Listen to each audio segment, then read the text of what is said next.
Assalamualaikum warahmatullahi wabarakatuh. Izinkan saya menjawab tugas tutorial ke-1 MPDR 5302 Studi Komparatif Pendidikan Dasar di Berbagai Negara. Nama Eka Hendrayadi, NIM 50114296 dari UT Daerah Pangkal Pinang.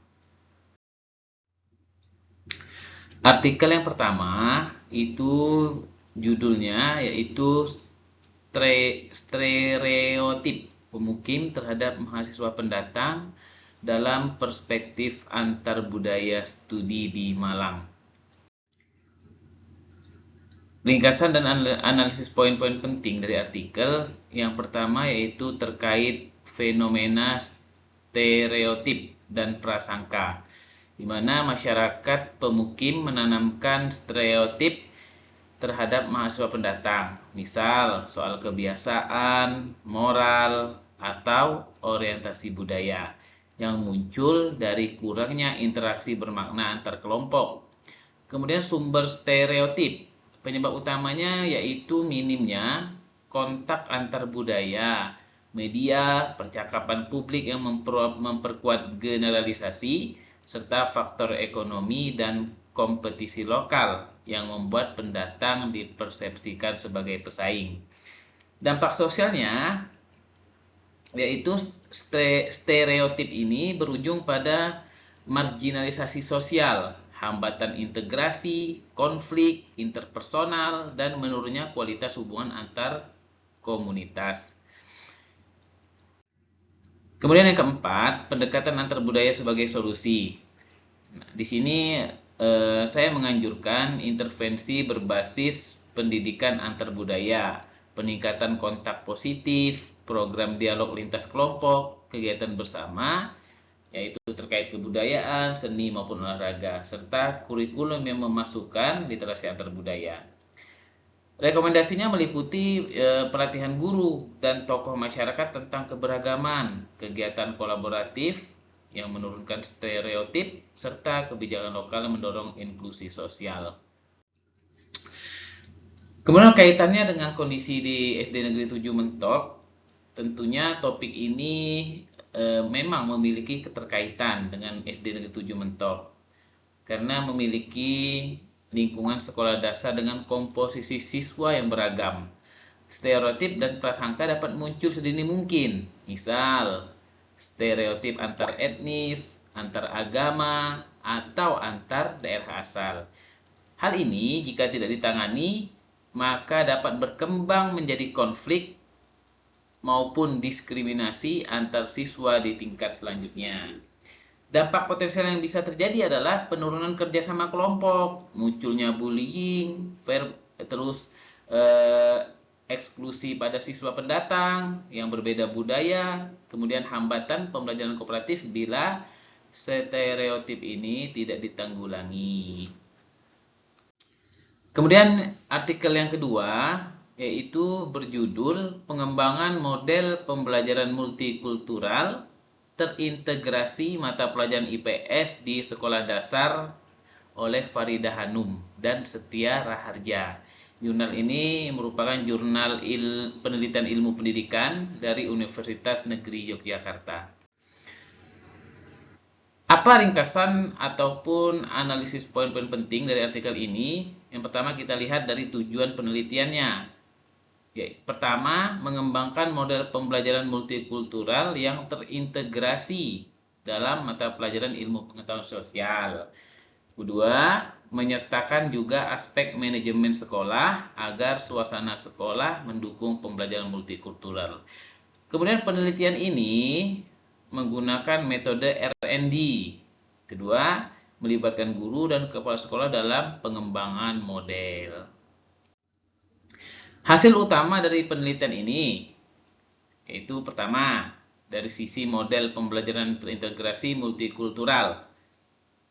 Dibuat modul yang menggabungkan nilai-nilai multikultural ke dalam materi IPS. Kemudian, modul ini dapat diterima oleh guru. Artinya, guru merasa model tersebut relevan dan bisa beradaptasi dalam praktek pembelajaran.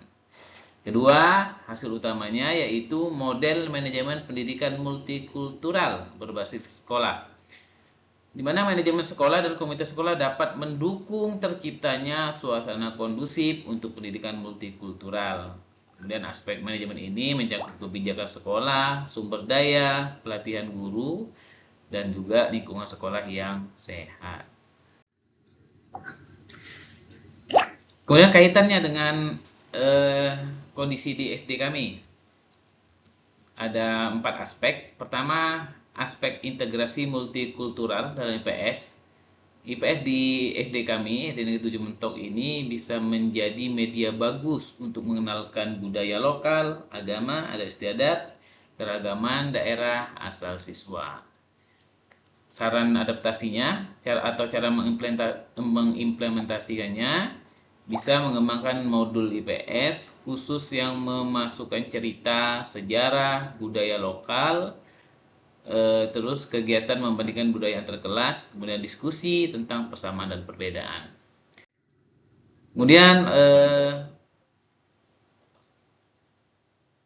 artikel yang ketiga ya, ini judulnya yaitu keterlibatan teknologi komunikasi dan informasi atau TIK dalam meningkatkan kualitas pembelajaran di jenjang sekolah dasar.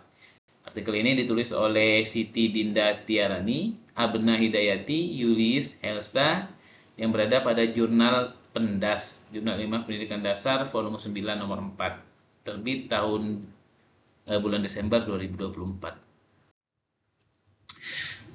Tujuan penelitiannya yaitu pertama menelusuri potensi keterlibatan dan pemanfaatan teknologi, informasi dan komunikasi dalam pembelajaran di sekolah dasar.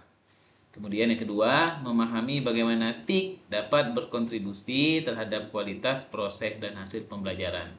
Metode yang dilakukan dalam penelitian ini adalah penelitian menggunakan pendekatan studi literatur.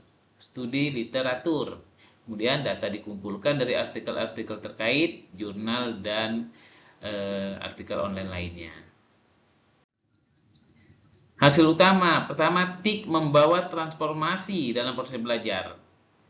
Dari sini terdapat perubahan paradigma dari pembelajaran berpusat pada guru ke pembelajaran yang lebih interaktif dan berpusat pada siswa. Kemudian yang kedua, pembelajaran abad 21 yang mengintegrasikan kemampuan digital, kreativitas, kolaborasi, dan komunikasi dipermudah dengan penggunaan TIK. Kemudian TIK ini dapat meningkatkan kualitas pembelajaran dan hasil belajar. Mengapa? Karena penggunaan media digital dapat meningkatkan motivasi siswa, materi menjadi lebih jelas, dan memfasilitasi proses belajar yang beragam. Dari hasil belajar, dapat kita lihat jika menggunakan TIK ini, hasil belajar lebih baik. Nah, ini karena pembelajaran itu dilakukan dengan cara yang menarik, terus memberikan materi relevan, dan juga dibuat berdasarkan dukungan dari guru tersebut. Kaitannya dengan SD Negeri 7, yaitu dari aspek infrastruktur dan akses TIK. Ya, tidak dipungkiri, mungkin ada keterbatasan perangkat. Di SD 7 itu kan untuk lab memang sudah ada. Namun perangkat seperti Chromebook atau notebook atau laptop itu belum ada. Sehingga disinilah terdapat keterbatasan yang kami miliki. Terus bagaimana cara beradaptasi? Ya perlu inventarisasi fasilitas. Seberapa banyak komputer yang diperlukan? Apakah koneksi internetnya sudah memadai? Nah, jika itu memang diperlukan, ya ajukan melalui pembicaraan intern ke dinas maupun pihak-pihak terkait. Kemudian dari aspek keterampilan guru. Di SD Negeri 7 Mentok ada kemungkinan kecil ini kemungkinan kecil, ada sebagian guru yang perlu dibiasakan lagi dalam memanfaatkan TIK agar bisa berjalan secara aktif. Kemudian paradigma pembelajaran, kondisi di SD kami, jika pembelajaran selama ini ya kita masih menjalankannya mayoritas itu masih metode-metode lama. Namun sekarang sudah mulai beranjak ke terutama ke pendekatan pembelajaran mendalam. Kemudian artikel jurnal yang selanjutnya yaitu yang diambil dari Scopus ya, Educational Approach with AI in Primary School Setting. Di sini kita akan melihat apa analisis poin-poin pentingnya, yaitu pertama terkait kategori tujuan dari isi pembelajaran dengan AI. Studi, dalam artikel ini studi dibagi ke dalam tujuan, yaitu pembuatan, implementasi, dan evaluasi alat AI di kelas. Isi pembelajaran yang dilaporkan meliputi AI atau ML pada konteks tim, pembelajaran bahasa, matematika, seni, dan mata pelajaran lain. Ini menunjukkan AI dipakai baik untuk mengajarkan konsep teknologi maupun sebagai alat bantu pengajaran mata pelajaran lainnya. Kemudian yang kedua, aktivitas belajar yang umum digunakan dengan AI. 4 kategori aktivitas muncul ya. Yang pertama apply, kedua project based learning, ketiga experience and practice, keempat siswa belajar tutor atau peer tutoring memakai AI. Hasil belajar dari sisi kognitif, afektif maupun psikomotorik.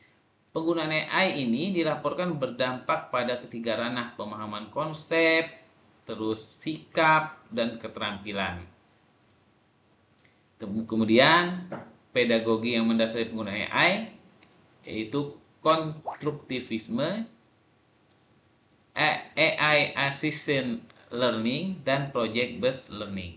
Artinya AI paling efektif bila digunakan dalam kerangka aktivitas aktif dan partisipatif, bukan sekedar presentasi pasif. Kaitannya dengan SD Negeri 7, mulai dari kegiatan kecil yang berpedagogi aktif, misalnya menggunakan aplikasi AI sederhana, misalnya untuk membaca teks berbantuan, alat pengecek, pengucapan bahasa, atau aplikasi kuis yang adaptif.